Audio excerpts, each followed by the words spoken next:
Corporate जगतामध्ये आज अत्यंत यशस्वीपणे आणि अत्यंत उत्तम कामगिरी आणि उच्च पदावरती काम करणाऱ्या एक महिला आणि एक उत्तम व्यक्तिमत्व आज आपल्यामध्ये उपस्थित आहेत.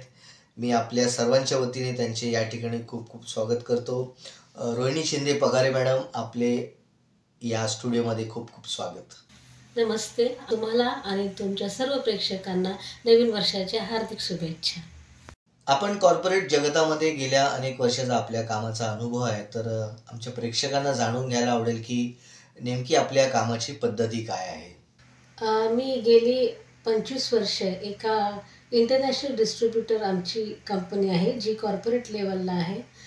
तिथे मी HR ॲडमिन आणि एक्झिक्युटिव्ह असिस्टंटचं काम बघते. माझ्याकडे जवळजवळ 300 कर्मचारी आहेत, जे प्रत्येक विभागात काम करतात.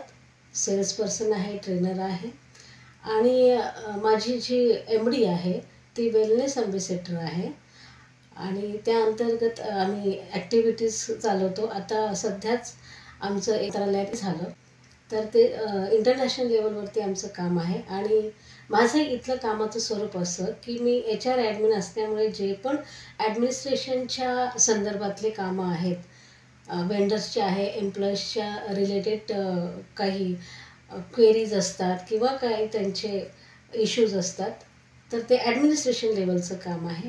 एक्झिक्युटिव्ह असिस्टंटचं की जे MD लेवलचे माझे जे मॅनेजिंग डायरेक्टर आहेत त्यांचे जे काही कामं असतील, थोडक्यात त्यांचं काही लीगल वर्क आहे.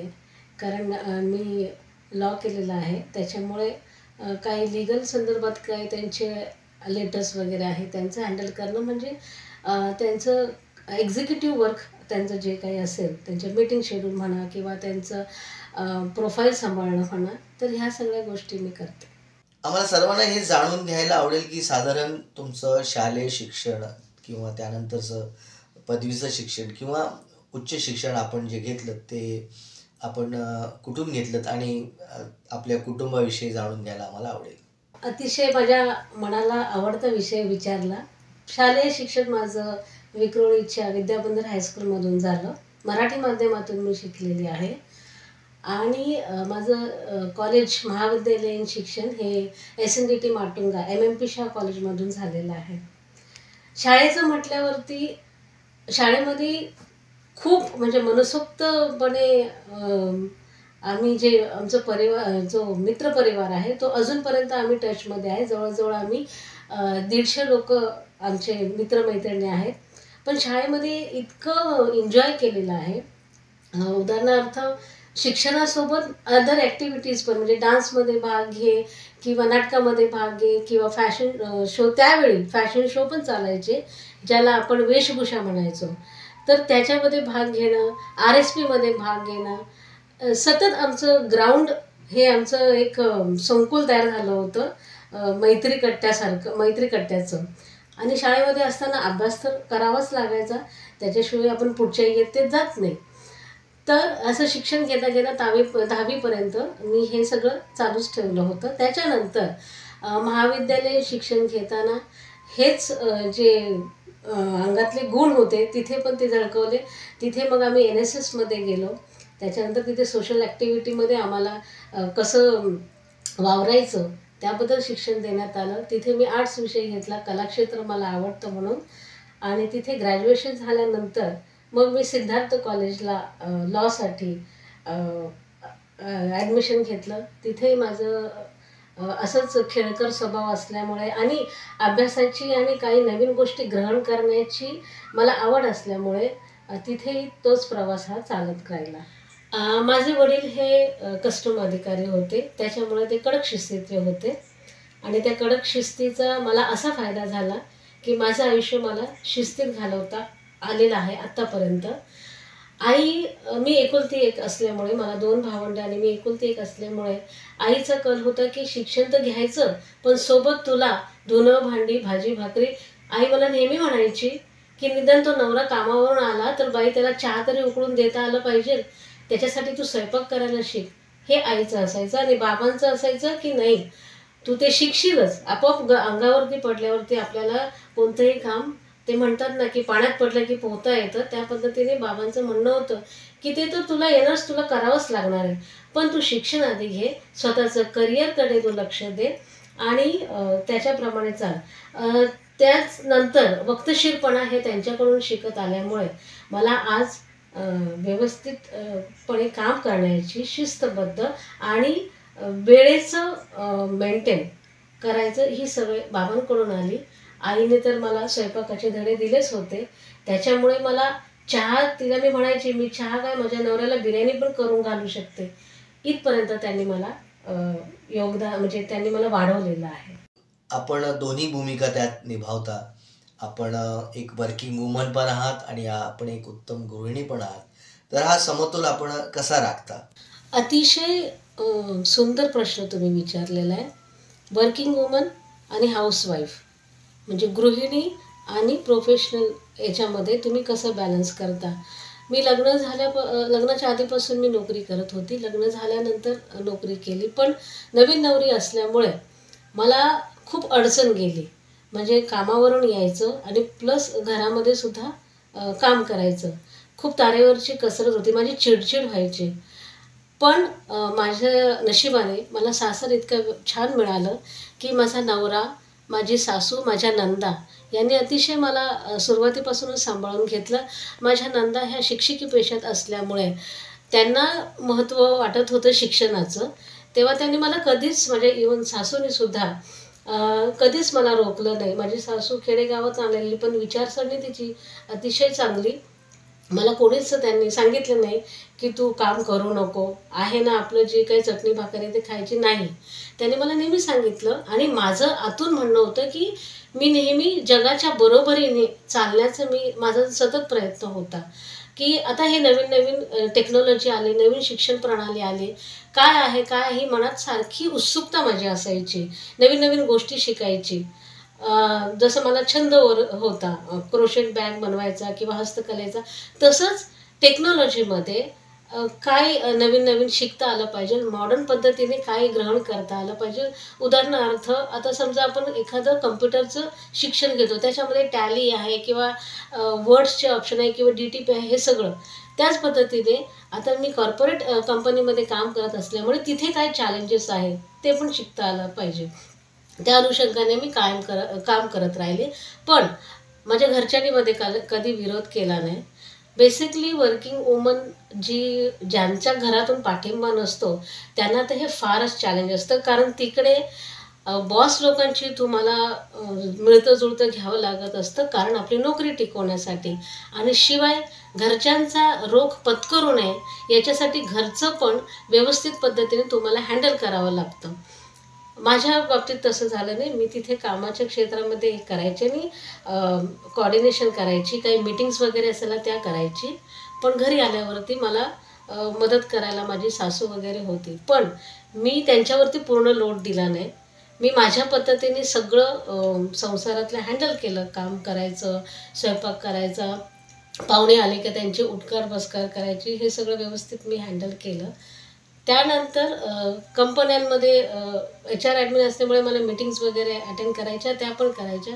मुद्दा एक आहे की ज्यांना सपोर्ट नसतो फॅमिलीचा त्यांची खरंच तारेवरची कसरत असते. म्हणून मला सगळ्या महिला वर्गांना एक लहान तोंडी मोठा घास म्हणेल, पण खरंच ज्या वर्किंग वुमन करतात ना, तर ज्या तुम्ही आहेत सिनियर, तर त्यांना सपोर्ट केला पाहिजे. दुसरं असं की ज्यांच्या घरामध्ये समजा सपोर्ट नाही मिळत, त्यांनी काय करतात, ते कामावरून येऊन मग घरचं काम करायचं, मग नातेवाईकांचं करायचं, ह्याच्या संबंधी तुम्ही फार तुमची कसरत होत असते. माझं एकच म्हणणं आहे, तुम्ही सकाळी लवकर उठा, एक मेडिटेशन करा, विचार करा संपूर्ण दिवसामध्ये तुम्हाला कुठे कुठे किती किती प्राधान्य द्यायचं, त्या पद्धतीने तुम्ही नियोजन करा. कोणत्याही गोष्टीत नियोजन हे महत्त्वाचं असतं. काही बायकांना मी बघितलेलं आहे की मी पूर्वी जिथे हायकोर्टाचं काम करायची, बदलापूरवरून महिला यायच्या अतिशय थकलेल्या, तर त्यांची एनर्जी जेवढी प्रवासात जायची तेवढी काम करताना दिसायचे नाही. त्याचा इफेक्ट त्यांच्या कामावरती व्हायचा आणि खूप खंत वाटते मग अशा वेळेस की घरातलं पण करून यायचं त्यांना आणि बाहेरचं पण करायचं. तर त्यावेळेस आता मी महिलांना सांगू इच्छिते की आपण आपल्यावरच वेळ खर्च करा. थोडासा सकाळी लवकर उठून मेडिटेशन करून पहिलं नियोजन करा कामाचं, की तुम्हाला कसं काय करायचं आहे ते, आणि त्या पद्धतीने तुम्ही ते काम करा. वर्किंग वुमनला चॅलेंजेस ऑफकोर्स येतात, येतच राहतील, पण त्यांनी त्यांच्या मनावरती कंट्रोल करून, मनाचा विचार करून की कसं हे टॅकल करायचं आहे. शेवटी जो तो व्यक्तिगत प्रश्न आहे, कसं तो हँडल करायचा ते त्यांनी ठरवलं पाहिजे. या नवीन वर्षात नुकतेच आपण सर्वजण पोहोचलो आहोत आणि प्रत्येकाचं एक काही ना काही रेझोल्युशन. तसं आपणही 2025चं काही रेझोल्युशन येऊ का? हो, नक्कीच. प्रत्येक वर्षी आपण रेझोल्यूशन करून तो टार्गेट, तो टास्क कंप्लीट करायचा आपण प्रयत्न करतो. ह्यावेळेस म्हणजे सगळेच जण करतात. ह्यावेळेस मी माझं टार्गेट किंवा टास्क असा ठरवलेला आहे, की ज्या क्षेत्रात मी काम करते, त्या क्षेत्रातून अजून मला पुढे जाऊन इंटरनॅशनल लेव्हलला म्हणा किंवा आपल्या भारतात म्हणा, माझी एक ओळख निर्माण झाली पाहिजे, की हां बाबा, हीच ती रोहिणी. आणि त्याच्यामध्ये मला उच्च स्थान मला अजून प्राप्त करायचं आहे. अजून काही नवीन गोष्टी मला ज्या आता MBA वाले आहेत झालेले, मास्टर्स झालेले आहेत, त्यांचे जे काही शिक्षण पद्धती आहे त्याच्याबद्दल मला अभ्यास करायचा आहे. दुसरी गोष्ट, फॅमिलीला मला जास्त वेळ देता येत नाही ऑफकोर्स, तर आता मला फॅमिलीकडे जास्त वेळ देण्याचा पण कल आहे. तर या नोकरी किंवा व्यवसायाच्या क्षेत्रात येणाऱ्या तरुणी आहेत किंवा ज्या आता वैवाहिक जीवनात देखील प्रवेश करणार आहेत, तर त्यांना दोन्ही बाजूचा समतोल नेमका कसा राखता यावा किंवा त्यात यशस्वी होण्यासाठी काय करावं लागेल, तर आपण काय सांगाल त्यांना, काय मार्गदर्शन कराल? आता ज्या मुली सर्वसाधारण सगळ्याच मुली आता वर्किंग झालेल्या आहेत. भले त्या कॉर्पोरेट क्षेत्रात असू दे, भले त्या सामान्य क्षेत्रात आहे.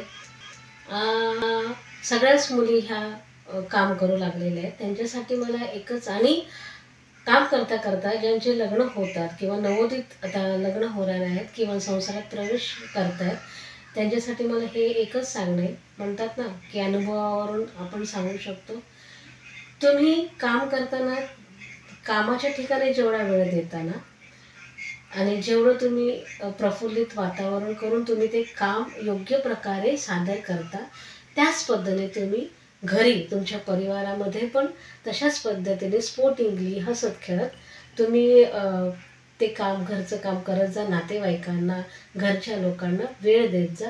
जसा जसा तुम्हाला वेळ मिळतो ते. कधी कधी तुम्ही थोडीशी मनाला मुरड पण घाला, की कामाच्या ठिकाणी समजा लोड असेल ना, तर त्या समोरचे तुमचे जे काही अधिकारी असतील तुमच्यावरचे, त्यांना सांगा की नाही बाबा, मला समजा तुम्हाला 6ला निघायचं आहे आणि त्यांनी सांगितलं 7पर्यंत थांबावंच लागेल.